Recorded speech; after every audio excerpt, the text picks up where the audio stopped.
વિશ્વની સૌથી મોટી કોર્પોરેટ બિલ્ડિંગ એટલે કે સુરતની ડાયમંડ બુર્સ, જેનું વડાપ્રધાન નરેન્દ્ર મોદી થોડી જ વારમાં ઉદ્ઘાટન કરવાના છે।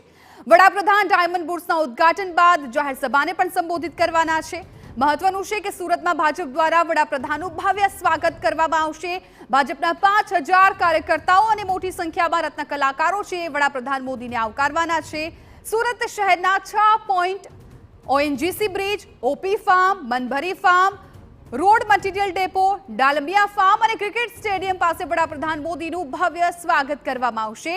આ 6 પોઈન્ટ્સ બનાવવામાં આવ્યા છે કે જ્યાં દરેક પોઈન્ટ્સ પર વડાપ્રધાન નરેન્દ્ર મોદીનું સ્વાગત થશે।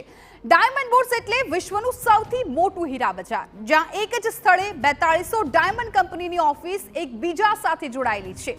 ત્યારે દુનિયાભરના ડાયમંડ રો મટીરિયલની હરાજી, rough cut and polished diamond, stated jewellery સહિતની હાઈ વેલ્યુ ગુડ્સની અહીં મોટા પ્રમાણમાં ખરીદી અને વેચાણ માટે ઉપલબ્ધ બનશે।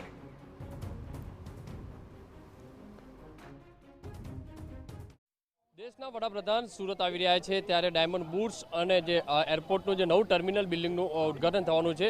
તો આપણી સાથે જે કેન્દ્રીય મંત્રી જોડાયા છે દર્શનાબેન, તેમની સાથે વાત કરીશું। બેન, કઈ રીતે આવકાર અને એક સુરત માટે ગ્રોથ કહી શકાય અને કેટલું મહત્વનું બની રહેશે આ? આંતરરાષ્ટ્રીય કક્ષાના સુરત શહેરને માન્યતા આપવા માટે કેબિનેટ કરેલો નિર્ણય આપના માધ્યમથી પ્રધાનમંત્રીશ્રીનો ખૂબ ખૂબ આભાર। સુરતની જનતા એમનો ખૂબ આભાર વ્યક્ત કરે છે। મિની ભારત એવા સુરતની અંદર ફાસ્ટેસ્ટ ગ્રોઈંગ સિટીને જે મહત્ત્વની આ સેવાનો લાભ મળી રહેવાનો છે, એના દ્વારા દેશ વિદેશ સાથે વેપાર ધંધા અને વેપાર ધંધાની અંદર હીરા ઉદ્યોગને જરૂરી બળ મળે એવું હીરા બુર્સનું ઉદ્ઘાટન, આ બંને ઘટના સુરત માટે આનંદની ક્ષણ છે। ખાસ કરીને 3 રાજ્યના ભવ્ય વિદાય પછી પ્રધાનમંત્રીજી જ્યારે આવી રહ્યા હોય ત્યારે આપણે સૌ એમનું ભવ્ય સ્વાગત પણ કરીએ, ઉત્સાહ પણ વધારીએ અને એમણે જે આપણી પાસે અપેક્ષા રાખી છે કે 2047ની અંદર વિકસિત ભારત બનાવવા માટેના સપનાની અંદર આપણે આપણું યોગદાન આપીએ। આ કર્તવ્યકાળની શરૂઆત છે અને વેપાર ઉદ્યોગ અને આર્થિક પાટનગર એવા શહેરને જરૂરી એવી 2 નજરાણા જ્યારે શહેરને મળી રહ્યા છે ત્યારે એમનો ખૂબ ખૂબ આભાર પણ માનીએ। ઇન્ટરનેશનલ એરપોર્ટ કેટલું ફળદાયી રહેશે આવનારા દિવસો માટે? કાર્ગો ફેસિલિટી માંડીને પેસેન્જર્સની સુવિધા સાથેની અત્યાધુનિક જે વ્યવસ્થા સાથેનું એરપોર્ટ, જે એક ટ્રેડિશનલ લુક સાથે સુરત શહેરને મળવા જઈ રહ્યું છે। વર્ષોથી લોકોએ આ સપનું જોયું હતું અને આ સપનું જ્યારે સાકાર થવા જઈ રહ્યું છે ત્યારે એક મોદીની ગેરંટી કહી શકાય કે આજે પણ જે વિકસિત ભારત સંકલ્પ યાત્રામાં લોકોને ભરોસો છે ને આ વિશ્વાસ છે કે કરી શકશે તો મોદી સરકાર જ કરી શકશે।